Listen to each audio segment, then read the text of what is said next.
My name is Margaret Collins. I'm 59, a widow, and I live in a quiet neighborhood in Oregon. For nearly 20 years, I've worked as an office manager at a small law firm. I raised 2 children, Emily, now 32, and Luke, 29, and spent most of my life making sure they never had to struggle the way I once did. Then, last Tuesday, I got an email that changed everything.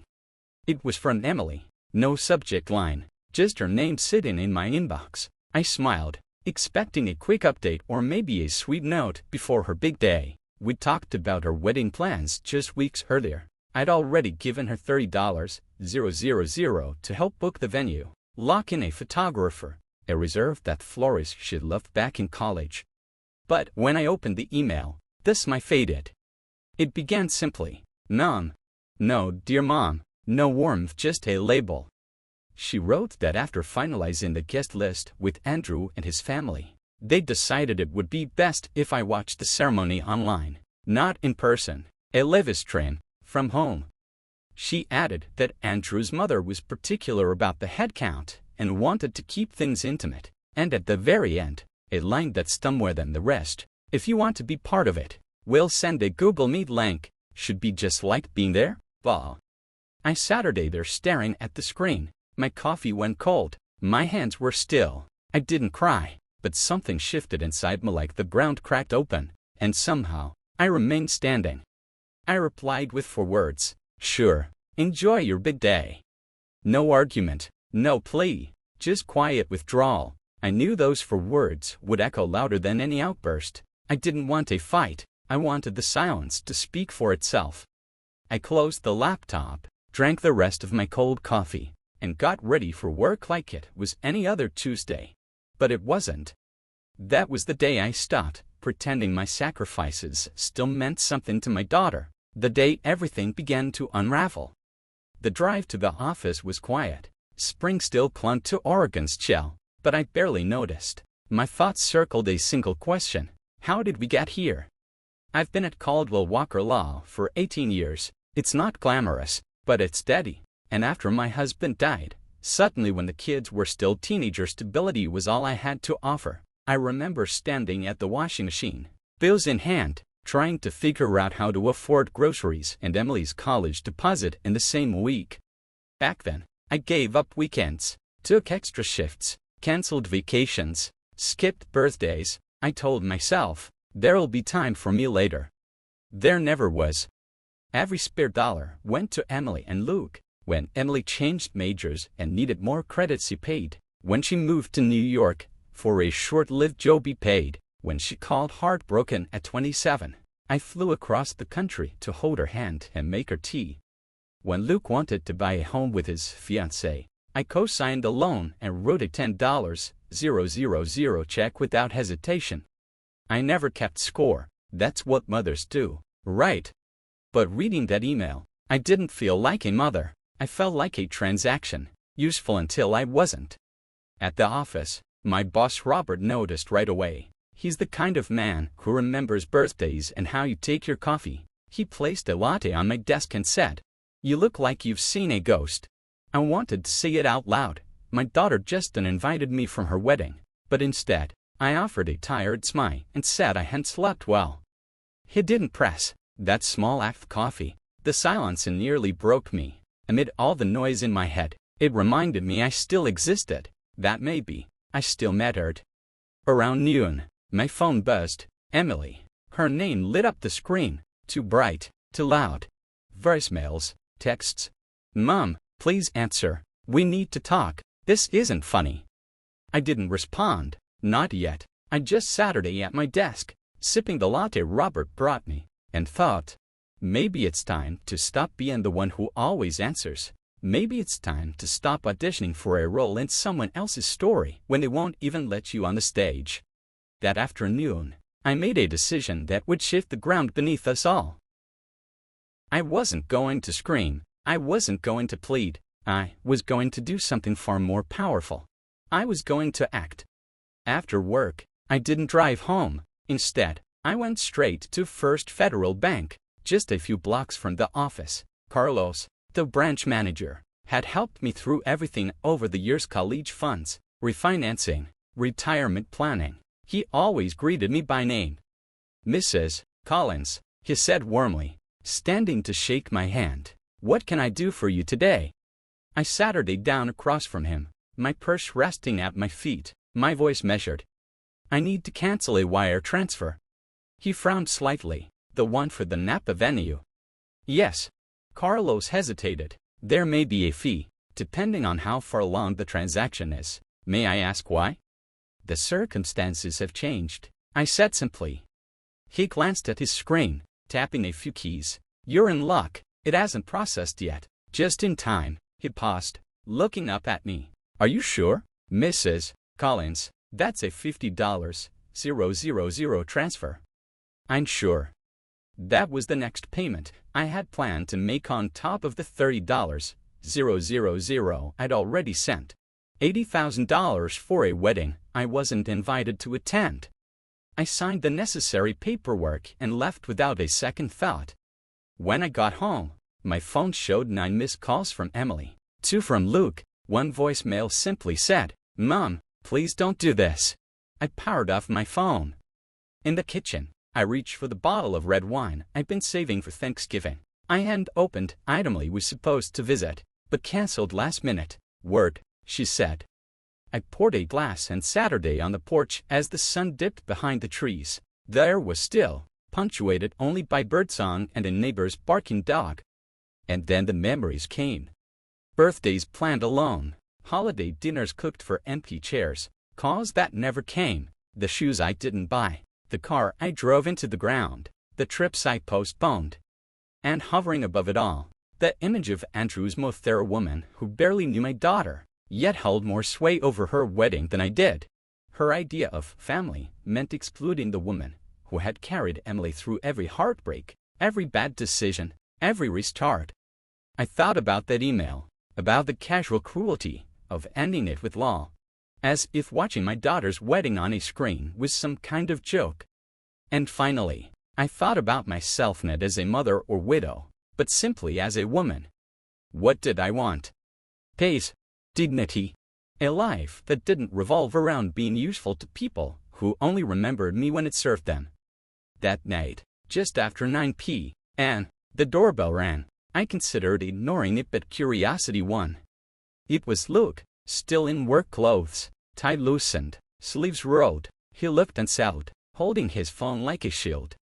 "Mom," he said, stepping inside uninvited. "Why aren't you answering your phone? Emily's freaking out." I closed the door behind him. "Nice to see you, too."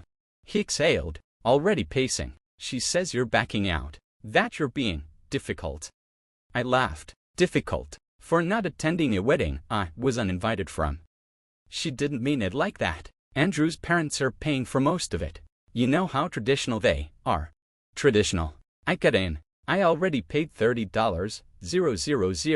I was about to pay another $50,000. That's not tradition. That's exploitation.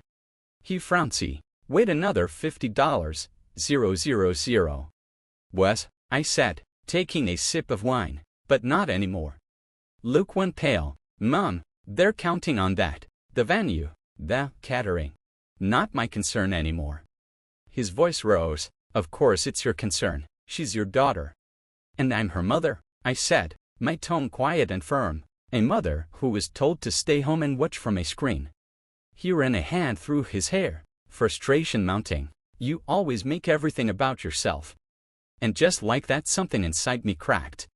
"Get out of my house." "What?" "You heard me," I said, calm, certain. "Get out." "Mom." "No, I've given everything I had, and I'm done being the villain in a story I wrote with love." He stood there, stunned, then turned and walked out. The door closed softly behind him, but it felt louder than any slam.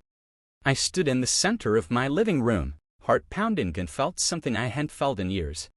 Freedom. The next morning, I woke to 43 missed calls, texts, voicemails. Emily's messages began passive-aggressive. "Mom, we need to talk. Why are you doing this? This is childish." Then desperate. "The venue just called. The payment didn't go through.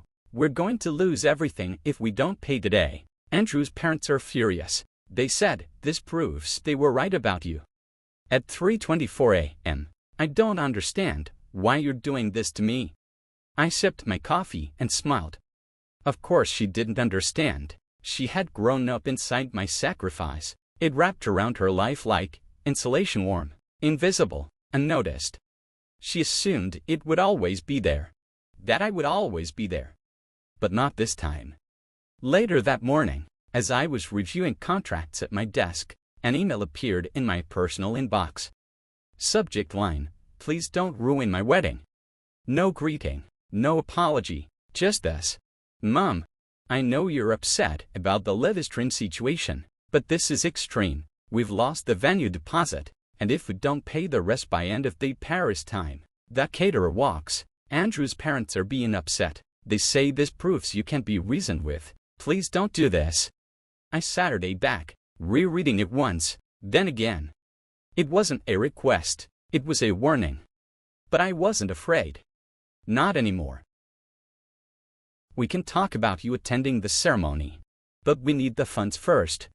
There it was, not an apology, not reflection, a negotiation. As if my presence at my own daughter's wedding could be bartered, bought, or sold depending on how generous I felt.